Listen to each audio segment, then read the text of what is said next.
बिस्मिल्लाहिर्रहमानिर्रहीम। अस्सलाम वालेकुम नाज़रीन, आप यूट्यूब चैनल देख रहे हैं। मैं इमरान खान हूं। जो लेटेस्ट है वो ये है कि इमरान खान साहब की बहनें और उनके पार्टी के लोग उन्हें मिलने के लिए पहुंचे थे, लेकिन कल जब इमरान खान साहब का स्टेटमेंट आया और उसके जो असरात हैं वो ये है कि जो भी गेम डाली गई थी एस्टेब्लिशमेंट की जानिब से कि पाकिस्तान तहरीक इंसाफ बहुत तकसीम हो गई है, एक ये खेल खेला गया था, चंद लोगों को इस्तेमाल किया गया जो पाकिस्तान तहरीक इंसाफ का हिस्सा है। और मैं उन्हें बदनीयत नहीं कहता, एस्टेब्लिशमेंट करती है कि उनको थोड़ा सा आसरा करती है कि आपके थ्रू हम इमरान खान को बाहर निकाल देते हैं, आप बड़े इंपॉर्टेंट आदमी हैं। वो बंदा चला जाता है, इमरान खान से बात करता है, उसकी मिन्नत तरला करता है, बाहर आ कहता है जी मैं निकालूंगा। अब हर एक के अंदर हीरो तो होता है ना। जब आप पॉलिटिक्स करते हैं तो आपको बड़ा शौक होता है कि आप ज्यादा मकबूल हो जाए या आपका ज्यादा नाम हो जाए या आप सबसे आगे निकल जाए। इमरान खान को मैं निकाल कर लाया हूं, तो इस चक्कर में वो लोगों को इस्तेमाल करते हैं। हालांकि इमरान खान साहब ने सारा बयानिया ही तोड़ दिया। उन्होंने कहा जी मैंने तो किसी को नहीं कहा कि जाके मुज़ाकरात करो या कोई डील करो मेरे लिए, मैंने बिल्कुल नहीं कहा। हाँ, लोग ख्वाहिशात का इजहार करते हैं। उन्होंने दो लोगों के नाम लिए, एक अली अमीन का नाम लिया और एक नाम लिया आजम सवाती साहब का। तो तीसरा नाम इमरान खान साहब ने इसलिए नहीं लिया कि वो इतना इंपॉर्टेंट था नहीं, बैरिस्टर सैफ का। लेकिन अब आप देखें मीडिया कैसी बारीक वारदात डालता है कि बैरिस्टर सैफ के जिम्मे डाल रहा है कि उसको कहा होगा मुज़ाकरात करने के लिए, वो एस्टेब्लिशमेंट के साथ राब्ते और मुज़ाकरात कर रहा है। तो बैरिस्टर सैफ के राब्ते और मुज़ाकरात खत्म कब होते हैं? जो उनको करवाने पड़ेंगे। ये सारी दुनिया जानती है, पाकिस्तान का मीडिया भी जानता है कि वो मोहसिन नकवी हैं खैबर पख्तूनख्वा के। जैसे शहबाज शरीफ के साथ मोहसिन नकवी मौजूद है, वैसे ही अली अमीन के साथ बैरिस्टर सैफ मौजूद हैं। और इन दोनों की हैसियत का आपको अंदाजा है और वजीर आला और वजीर आजम की हैसियत का भी आपको अंदाजा है कि क्या है। अब इमरान खान साहब की बहनों को आज फिर अडयाला जेल के बाहर रोक लिया गया। हालांकि लास्ट टाइम जब इमरान खान साहब की बहनों को नहीं मिलने दिया गया, मंगल वाले दिन जब इन्होंने वहां पे धरना दिया, तो पुलिस वाले आए और उन्होंने आकर यकीन दिलाया कि आप बेफिक्र रहें, जुमेरात को हमें बताया गया कि आपकी मुलाकात करवा दी जाएगी, तो आप अभी चले जाएं, जुमेरात को आपके भाई के साथ मुलाकात हो जाएगी। ये पुलिस पे यकीन करके चले गए। लेकिन आज इमरान खान की बहनों ने कहा कि पुलिस ने हमारे साथ झूठ बोला था, हम मुलाकात करने के लिए आए, इन्होंने नहीं मिलवाया। और फिर क्या कुछ हुआ ये सारी तफसीलात मैं आपको बताता हूं। इमरान खान की बहनों ने क्या कहा। इमरान खान की एक और बहन है उस्मा खान, उन्होंने कहा कि सबके पास ये ऑप्शन होता है, किसी के पास भी ऐसा नहीं है कि ऑप्शन ना हो। ऑप्शन तो इमरान खान के पास भी है, मगर जालिम का अंजाम बहुत बुरा होगा। कोई मजबूर नहीं है, हर दौर में फिरौन गुजरा है। हमें अल्लाह से उम्मीद नहीं बल्कि अल्लाह पर पूरा यकीन है कि इमरान खान सुरखरू होंगे, ये उस्मा खान साहबा ने कहा। अब हुआ यह कि इमरान खान की बहनों को, उमर अयूब को और ज़रताज गुल वजीर को, साहबजादा हामिद रजा साहब को और नियाजुल्लाह नियाजी साहब और दीगर लोग जो मिलने के लिए आए थे, उन्हें रोक दिया गया। अलीमा खान और इमरान खान की बहनें एहतजाज पर बैठ गईं और जाने से इनकार कर दिया। इमरान खान साहब से मुलाकातों का दिन था, रहनुमाओं को भी नहीं मिलने दिया गया, वकला को भी नहीं मिलने दिया गया और बहनों को भी नहीं मिलने दिया गया, फैमिली को भी नहीं मिलने दिया। उमर अयूब साहब ने इस मौके पर कहा कि शहबाज शरीफ से बड़ा झूठा कोई नहीं है। पेट्रोलियम डेवलपमेंट लेवी जो उन्होंने लगाई है, कितनी देर तक दे सकते हैं? रुपए की कदर कम होने से मुल्क पर 14,450 अरब रुपए कर्जा बढ़ा है। महंगाई कहां से कहां जा रही है, अभी मजीद मसाइल खड़े होंगे। पेट्रोलियम मसनूआत में कह रहे हैं जी हम कीमतों में कमी नहीं कर रहे, हम फायदा बलूचिस्तान को देंगे। कैसे देंगे जी आप? क्या अगर आप पेट्रोल की कीमतें कम कर देंगे तो फिर आप बलूचिस्तान को फायदा नहीं देंगे? क्या बलूचिस्तान के लोगों से आप टैक्स नहीं लेते? क्या सिंध के लोगों से आप टैक्स नहीं लेते? क्या पंजाब और खैबर पख्तूनख्वा, गिलगित बल्तिस्तान और आजाद कश्मीर के लोग आपको टैक्स नहीं देते? तो वो जो टैक्स आपको मिलता है उस पैसे से आपने डेवलपमेंट करनी है ना। जो बेशुमार पैसा आपको मिलता है उससे आपने डेवलपमेंट करनी है। या फिर आपने अब पेट्रोलियम मसनूआत में कीमतें बढ़ा के अपने सड़कें बनानी है जी। सड़क नहीं बन सकती जब तक कि हम पेट्रोल की कीमत नहीं बढ़ा देंगे। पूरी दुनिया में कीमत कम होती चली जा रही है, पाकिस्तान में कम नहीं हो रही बल्कि बढ़ती चली जा रही है। इस पे मिफ्ता इस्माइल साहब ने भी एक स्टेटमेंट दिया है, वो स्टेटमेंट मैं यहीं पे आपके साथ शामिल कर देता हूं। फिर बाकी जो जेल के बाद होता रहा वो सारी चीजें मैं आपको बाद में बताता हूं। मिफ्ता इस्माइल साहब कहते हैं ये जो पेट्रोलियम मसनूआत की कीमतों में इजाफा के हवाले से कि आलमी मंडी में कीमतें बढ़ी तो पाकिस्तान में भी बढ़नी शुरू हो गई और बढ़ी, और जब कम हुई तो पाकिस्तान में कम होनी चाहिए थी। हुकूमत ने मार्च अप्रैल में लेवी में इजाफा किया। पेट्रोलियम लेवी 80 रुपए फी लीटर है। सिर्फ 2 महीनों में अवाम को रिलीफ देने की बजाय हर माह 34 अरब रुपए के इजाफी टैक्स आयद किए गए। ये एक मिनी बजट है, ये दावा किया जनाब हुकूमत ने। अच्छा, इसमें एक चीज आप और याद रखें कि हुकूमत कहती क्या है। यानी ऐसी ढीठ और बेशर्म हुकूमत है کہ وہ صاف کہتے ہیں جی ہم یہ ریلیف عوام کو منتقل نہیں کر رہے, اور چوڑے ہو کے کہہ دیتے ہیں بھئی عالمی منڈی میں قیمت کم ہوئی ہے, آپ قیمت کم کر نہیں رہے. کیوں؟ جب عالمی منڈی میں قیمت بڑھتی ہے تو آپ کہتے ہیں جی دل پہ پتھر رکھ کے ہم قیمت بڑھا رہے ہیں. بھئی جب قیمت کم ہو رہی ہے تو کم بھی کرو نا, یہ بے شرمی اور ڈھٹائی نہیں ہے تو اور کیا ہے. اچھا جی آگے چلیں کہ جیل میں پھر کیا ہوتا رہا. اڈیالہ جیل کے باہر پورا ایک میلہ ہی آج لگا ہوا تھا, سب لوگ ملنے کے لیے گئے تھے, اور وہاں پہ ایک تنازع ہر دفعہ کھڑا ہو جاتا ہے. انہوں نے کہا جی کہ بلوچستان کو کیسے فائدہ دیں گے. عمر ایوب صاحب نے کہا کہ پیٹرولیم مصنوعات میں قیمتوں میں کمی کا کون سے فنڈ ہے جو وہاں لگائیں گے. حکومت جھوٹ بول کر فراڈ کر رہی ہے. اختر مینگل کا راستہ روکا گیا, اور قومی اسمبلی میں حکومت کے کسی ایم این اے کو کہا جائے کہ وہ بغیر سیکیورٹی کے بلوچستان جا کر دکھائے. بلوچستان کا وزیر اعلیٰ بغیر سیکیورٹی کے کوئٹہ سے باہر نہیں جا سکتا, بغیر سیکیورٹی کے کوئٹہ میں نہیں پھر سکتا, باہر جانے کی بات کر رہے ہیں. علیمہ خان صاحبہ نے کہا کہ ان کو روکا گیا داگل کے مقام پر, پولیس ناکے پر روکا گیا, اور دوسری دونوں بہنوں کو بھی روک دیا گیا. اہل خانہ نے احتجاج کیا, انہوں نے کہا ہم یہاں سے نہیں جائیں گے. ہمیں یقین دہانی کروائی گئی تھی اور ہمیں کہا گیا تھا کہ جمعرات کو آپ کی ملاقات کروائیں گے, پھر روک لیا گیا. اچھا اس کے بعد زرتاج گل وزیر صاحبہ پہنچی, ان کو بھی اسی ناکے پہ روک لیا گیا, اور انہوں نے بتایا جی پورا روڈ بند کیا ہوا ہے, انہوں نے تماشا لگایا ہوا ہے, اتنا خوف ہے انہیں ہمارے لیڈر سے ملنے نہیں دے رہے. عطا تارڑ ایک نالائق انسان ہے, غیر سنجیدہ انسان ہے, اگر خوف نہیں تو اڈیالہ روڈ کو کیوں بند کیا ہوا ہے. صاحبزادہ حامد رضا صاحب کو بھی اسی مقام پہ روکا گیا. انہوں نے کہا جی ہمارے پاس کوئی رستہ نہیں نکلا سوائے اس کے کہ ہم پرامن طور پر یہاں آنے کی کال دیں.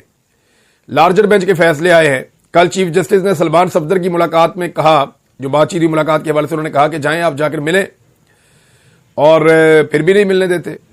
اور انہوں نے کہا میرا نام کبھی بھی کمپرومائزڈ لوگوں کی لسٹ میں شامل نہیں ہوگا. علیمہ خان صاحبہ نے ایک اور بات بھی کی, یہ بڑی انٹرسٹنگ بات ہے جو علیمہ خان صاحبہ نے کی, میں آپ کے سامنے رکھ دیتا ہوں. علیمہ خان صاحبہ نے کہا جی کہ جو لوگ بنا لسٹ کے عمران خان صاحب سے مل لیتے ہیں وہ اپنے دوستوں سے کہہ کر ہماری بھی ملاقات کروا دیں, کیونکہ ہمارے تو کوئی دوست نہیں ہے. اب یہ ایک طرح کا تانا بھی ہے اور ایک طرح سے شرمندہ کرنے کی کوشش بھی ہے کہ ہمیں ملنے نہیں دیا جا رہا, اور آپ لوگ اپنے تعلقات لگا کے عمران خان صاحب سے مل لیتے ہیں تو ہماری بھی ملاقات کروائی جائے. بہرحال یہ احتجاج کرتے ہوئے یہ سارے لوگ پہنچ گئے وہاں پہ. علیمہ خان صاحبہ ایک خالی پلازا تھا وہاں پہ جو زیر تعمیر ہے, وہاں جا کے بیٹھ کے انہوں نے احتجاج شروع کر دیا, اور ناکے پہ یہ خواتین بیٹھ گئی, عمران خان صاحب کی بہنیں. پھر ایس پی نبیل کھوکر کی سربراہی میں پولیس کی اضافی نفری وہاں پہ پہنچی. پولیس کے جب شور شرابہ کیا, پولیس نے ان کے اوپر تھوڑا کریک ڈاؤن کیا تو کارکنان کو منتشر کیا گیا. پھر عمران خان کی بہنوں نے ایک پلازے کے اندر پناہ لے لی. پولیس کی بھاری نفری پلازے میں داخل ہو گئی, اور ان کے ساتھ خواتین پولیس بھی تھی. پولیس نے جو پلازے کا مالک ہے اس کو طلب کر لیا اور اسے کہا کہ جی فوری طور پہ دفتر کو تالے لگاؤ, پلازے کو بند کرو. پلازے کا مینیجر جو ہے وہ تالے لے کے پہنچ گیا.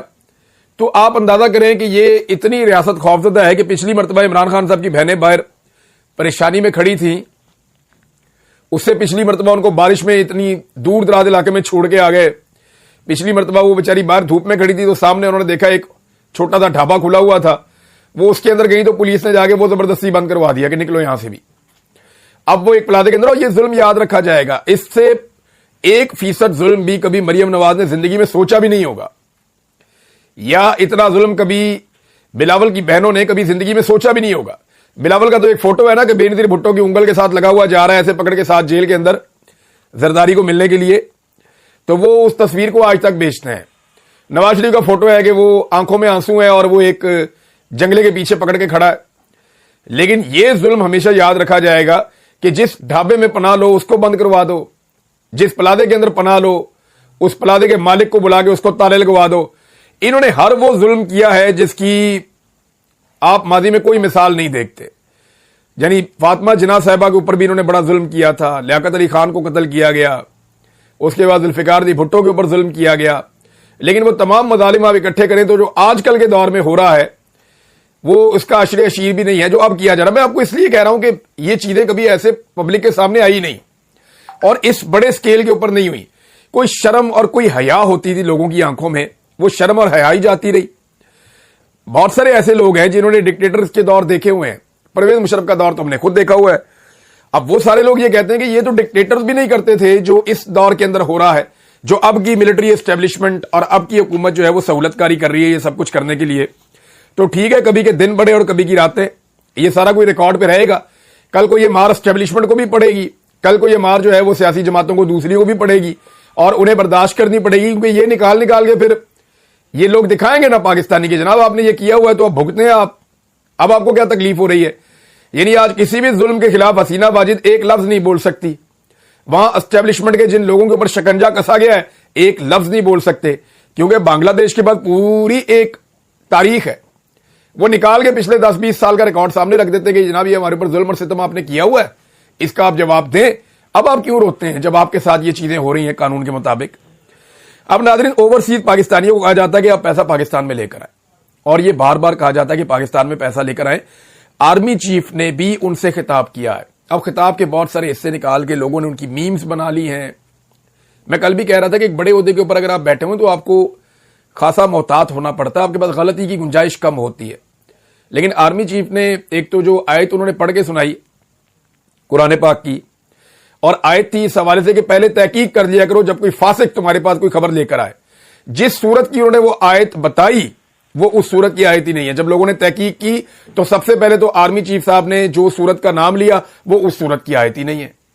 तो तहकीक में तो यही यहां से ही फारिग हो गया सारा मामला कि आप जिस सूरत का नाम ले रहे हैं वो आयत मौजूद है, लेकिन उसका इस्तेमाल सोशल मीडिया के खिलाफ, पीटीआई के खिलाफ ही आर्मी चीफ वही आयत सुनाते हैं। बहुत सारी आयात पाकिस्तान तहरीक इंसाफ ने खयानत के बारे में, जुल्म के बारे में, जबर के बारे में, वो भी अब निकाली हैं और सोशल मीडिया पे लगाई हैं कि जनाब आपने ये सारा कुछ हमारे साथ किया है। अब आर्मी चीफ कहते हैं जी कि ओवरसीज पाकिस्तानी लेकर आए अपनी इन्वेस्टमेंट पाकिस्तान में। सियासतदान हमसे ये शिकवा करते हैं कि आप ये तो कहते हैं कि नवाज शरीफ का सरमाया पाकिस्तान से बाहर है, वो क्यों नहीं लेकर आता? आप ये तो कहते हैं कि जरदारी और बिलावल का और उनकी फैमिली का सरमाया पाकिस्तान से बाहर है, वो क्यों नहीं लेकर आता? आप ये तो कहते हैं कि चौधरी बरादरान या फजलुर रहमान या जो हैं, आप सबके बारे में, सियासतदानों के बारे में कहते हैं कि सियासतदान अपना सरमाया पाकिस्तान में क्यों नहीं लाते, तो आप मिलिट्री एस्टेब्लिशमेंट के बारे में क्यों नहीं कहते? तो बिल्कुल ठीक है, उनका शिकवा जायज है। अब सवाल तो यह है कि ओवरसीज पाकिस्तानी पर तो वो थे ही नहीं बेचारे, उनमें कुछ लोकल्स भी थे और जो ओवरसीज पाकिस्तानी थे उनकी कैपेसिटी नहीं है। ये एक पॉलिटिकल पार्टी का एक प्रोग्राम था, ज्यादातर नून लीग के लोग थे वो ओवरसीज, तो एक सियासी जमात का एक जलसा टाइप था जिससे आर्मी चीफ ने खिताब किया, जो उन्हें नहीं करना चाहिए था। अब ये मालूम करना चाहिए कि इससे पहले जितने भी आर्मी चीफ गए हैं वो उनकी फैमिलीज और उनका सरमाया किधर है? क्या उन्होंने अपनी सरमायाकारी पाकिस्तान में की है?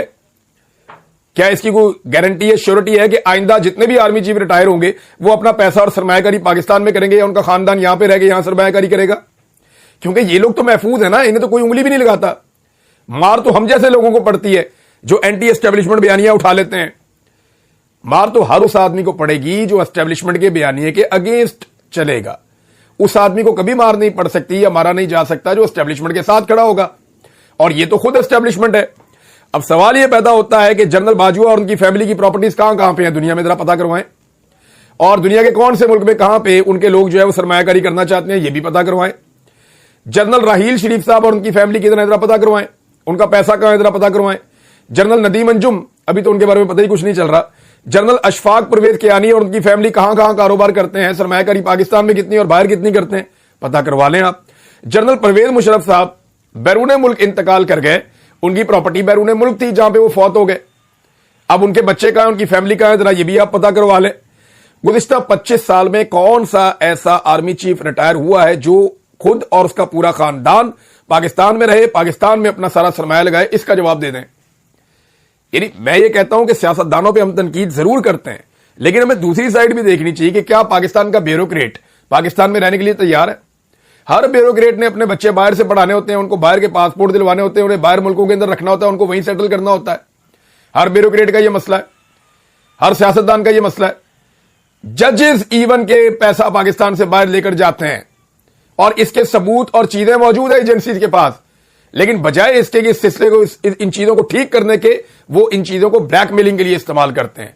ये पाकिस्तान की इंटेलिजेंस एजेंसी का तरीकाकार कि ब्लैकमेल करके अपना काम चला लो, बजाय इसके कि पाकिस्तान को बेहतर किया जाए।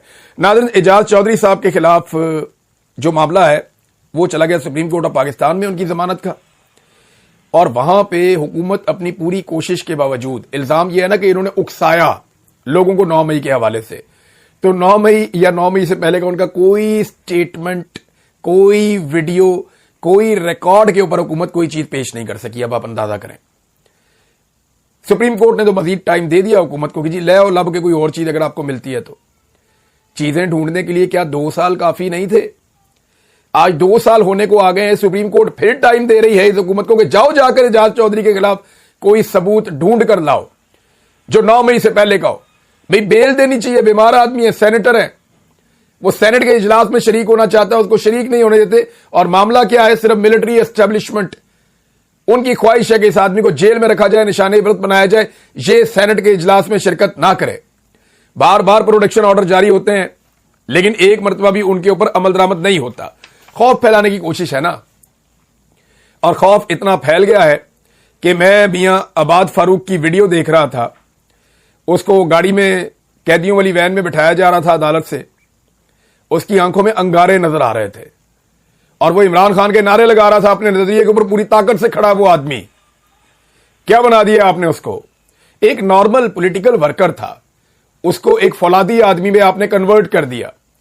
उसका बेटा फौत हो गया, उसका नाम लेते रहते अपने बाप को बुलाते बुलाते बुलाते बुलाते और आपने उसको मिलिट्री कस्टडी में रखा हुआ था। बेटा उसका फौत हो गया, उसको सही तरह से जनाजे में शिरकत भी नहीं करने दी। एक के बाद एक दुख इस आदमी को दिया, लेकिन वो फौलाद का बना हुआ है, वो वहां पे खड़ा होकर इमरान खान के नारे लगा रहा था। उसकी आंखों में रत्ती बराबर खौफ नहीं था। जबकि जिन लोगों ने जुल्म किया या जो लोग जालिम हैं उनके चेहरों पे खौफ पड़ा जा सकता है, साफ दिखाई देता है। वो जाली मुस्कुराहटें और जाली खुद एतमादी जो है वो अपने चेहरे के ऊपर सजा के सामने आते हैं, लेकिन आप यकीन कीजिए कि उनके चेहरे और उनकी आंखें वो सारी कहानी बता रहे होते हैं। आवाज कपकपा रही होती है और एतमाद का फुकदान है। ये हमने देखा है, और एक दफा नहीं कई दफा देखा है। अब नाजरीन, लोगों को खौफजदा करने का जो तरीकाकार है वो तो हो गया नाकाम। अली अमीन गंडापुर साहब ने खिताब किया और ये बड़ा तगड़ा है। देखिए, खिताब तो अली अमीन गंडापुर कमाल करता है, यानी जब भी बात करता है, खिताब करता है तो कमाल करता है। बस सिर्फ डी में दाखिल नहीं होता। अगर ये शख्स वहां बहादुरी दिखा देता, डी में दाखिल हो जाता, तो इसका नाम तारीख में लिखा जाता। और अगर यह शख्स गिरफ्तारी दे देता या जख्मी हो जाता तो इसका नाम तारीख में लिखा जाता। गिरफ्तारी देने का मौका था, वहां से ये भाग गए। जख्मी होने का मौका था या गिरफ्तार होने का मौका था, वहां से भी ये भाग गए। लेकिन खिताब कमाल किया अली अमीन गंडापुर ने। इसके तो आप 100 नंबर अली अमीन गंडापुर को देंगे कि इन्होंने वकला से खिताब किया लाहौर में, हाई कोर्ट बार में। अली अमीन गंडापुर कहते हैं कि मुल्क की एस्टेब्लिशमेंट ने जबरदस्ती लोगों को उठाकर हुकूमतें बनानी शुरू कर दी। ये जूते पॉलिश करने वाले लोग चाहते हैं कि ऐसे चलता रहा तो हम गुलाम ही रहेंगे। उन्होंने कहा कि मैं आप लोगों से नहायत अहम बात करने वाला हूं। मदीना की रियासत क्या थी? मदीना की रियासत इंसाफ पर मबनी थी। आज हमारे मुल्क में ऐसा कुछ नहीं नजर आता। उन्होंने कहा कि हमारे बड़ों ने बहुत कुछ किया। इस मुल्क की एस्टेब्लिशमेंट ने जबरदस्ती लोगों को उठाकर हुकूमतें बनानी शुरू कर दी। इन्होंने मार्शल लॉ लगा दिए। पाकिस्तान की तारीख गवाह है, पहले भुट्टो को फांसी दी, अब भुट्टो को अवार्ड दे दिया। इस तरह अपने लोगों को लाने के लिए बहुत कुछ किया। आज पाकिस्तान कर्ज में डूब गया। अब पाकिस्तान खुद मुख्तार ही नहीं रहा, हम गुलाम बन गए। कैबिनेट, हमारे लीडर सब गुलाम बन गए। पाकिस्तान में जमहूरियत है लेकिन धांधली की गई।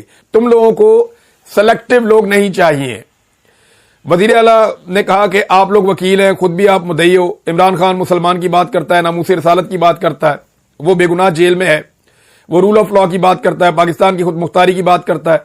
लेकिन जूते पॉलिश करने वाले लोग चाहते हैं कि ऐसा ही चलते रहे तो हम गुलाम ही रहेंगे। इमरान खान का मसला कुर्सी नहीं बल्कि पाकिस्तान को आजाद और खुद मुख्तार बनाना चाहता है। अच्छी तकरीर की, कारकुनों को गोलियां मारने के ऊपर बात की, मुत्तहिद होने की बात की, और इन्होंने ग्रांट भी दी है जो है वो लाहौर हाई कोर्ट बार के लिए। तो इंतजार पंजूथा साहब ने प्रोग्राम करवाया था लाहौर में। अली अमीन गंडापुर साहब का अच्छा खासा इस्तकबाल भी हुआ है।